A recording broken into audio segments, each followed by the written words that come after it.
Enlisted in the Army in 2006. Was stationed at 10th Mountain Division, light infantry. 2007, I deployed on my birthday, and then Mother's Day of 2008, I was hit with an IED supporting Task Force Ghost, which was a SOCOM unit. Our infantry company was selected to go to support them, and I was hit with an IED along with my captain. I was at Walter Reed for 15 months. I lost my right eye, titanium rod in my leg, broken finger, shrapnel to the face, TBI. I was not joining 100 Entrepreneur. My captain was being recruited by Bob to go work for Turner Construction, and I felt like it was still my job to follow my captain, make sure he was doing well. He was a West Pointer. He was a little wild, so I was the one to tame him. So, when he was attending these classes, Bob would ask me to sit down. I said, no, I'm actually here to make sure my captain's okay. So I was in parade rest in the back of the room the whole entire time. No one knew that I was a business major, graduate. And so eventually at one point, when my captain turned down the job, I decided, I was going to sit down. So Bob asked me one day, said, what do you really want to do when you leave out of here? I said, well, one, I think I'm going to go back into, see if I can get back into a law enforcement unit.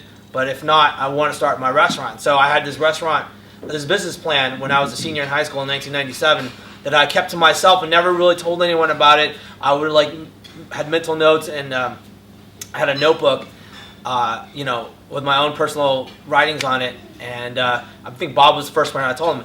Well, after telling Bob that, he kind of denied me. He's like, I don't think you should do that. Because you don't make any money opening up a restaurant. And he said, you should really go into construction. So I laughed him out the door. So when I got my DD-214 and I left, Bob's like, well, I'll talk to you in a couple years when you want to start this construction business. I'm like, yeah, sure, Bob. We'll keep in touch. I eventually went to go work for Northrop Grumman. At this particular time in the war, it was 2009. And everyone was big on hiring veterans, right? Let's put veterans back to work, which is a great philosophy, great concept. However, it's great that they're giving me a job, but once you get in, you're kind of left alone, right? No one's going to take care of you. No one really understands what you have to go through. I was still mandated to go to VA appointments. If I didn't show up, someone from CP&E was going to threaten me on losing my benefits. And so eventually at some point, it was enough to budge me to kind of start thinking about other options. But I've always looked at business in a different model. I look at either you're going to be a business owner or you're going to be an entrepreneur. And I always ask people, what do you think the difference is? A business owner will start a business, have a traditional business plan, and all they want to do is ride the curve to be steady all the way through. Profits go up and down. They don't really care. As long as they can maintain the business for 20 years plus or until they retire, that's what a business either is fine by myself. I think an entrepreneur is someone who's comfortable managing risk. Someone who looks at risk and says, hey, this plan is going to work, but I have a contingency plan. But they're comfortable riding out the ups and downs of risk decision, risk management, and risk making, right? And I think veterans are very, very, very suitable for being entrepreneurs, because if you really think about it, we weren't risking money out in the combat field, but we were really managing the risk of each other, right? Our lives, our battle plans, on how we can be successful. And I correlate that with on why veterans should be entrepreneurs. Because I think we're very comfortable with making risks. So I said, Bob, I can start a construction company. I don't know. I'm not the engineer. I don't know how to build. You couldn't give me a hammer now, and I can tell you what I'm going to do with it besides attack someone with it. I said, so you need to connect me with someone. The greatest part, I think, the greatest success of my career was realizing what I was good at and what I was not good at, and being okay with giving that control of what I didn't know to someone. I think as a veteran, we're very overprotective of our own particular interests. I think during 2008, 2009, there were a lot of people that flowed through the hospital and said, hey, you know what, I can do this for you, I can do that for you. But at the end of the day, when you called them, they couldn't deliver anything, right? And so when I met my business partner, he went through an interrogation process of 6 months where I said, well, let me see this, or what do you think of this? And I wanted to hear some of the answers I already knew, and I wanted to see how he was going to respond to that.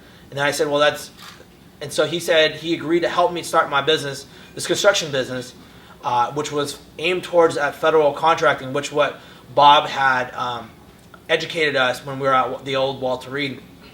But I still needed an engineer, and so I brought in the business partner brought in another business partner potential, and I interviewed him the same way, 6 months. He was a very young guy, engineer, the youngest project management for a large construction company. And eventually I asked him to be a business partner.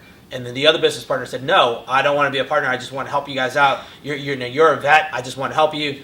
But I knew that I needed someone who had the personality to open up doors, right? He already had like a long line of networking relationships that I needed to get through. And so I begged him to become my business partner. So the business partner looks like a triangle. I operate and manage the team internally. That was my specialty, and I knew that I can do that. Numbers and finance, I was fine with that. I brought in an engineer that can actually build and construct, and his expertise, and I don't ever cross that line. I'm starting to cross that line now because we need to be cross-trained at some point. If something happens to him, then I need to be able to step in and say, these are the decisions that what we're going to do, enough to get by until I find a replacement. And then Richard, I call him the special operations of business development. I don't think I can ever do what he does, but based on my personality and what engaging with people was in crowds was very tough for me. So he does that, opens the door. I come in and I seal the deal. I sell the core competency of what my company does. And Anvil Builders is a underground utility construction. We self-perform 80 to 90% of our work, which is a very huge deal in the construction industry because you don't want to be perceived as a pass-through or a front company to take care for someone else to take really what is rightfully your profits, right? So that was the business model. Initially, the business model was to attack the federal space.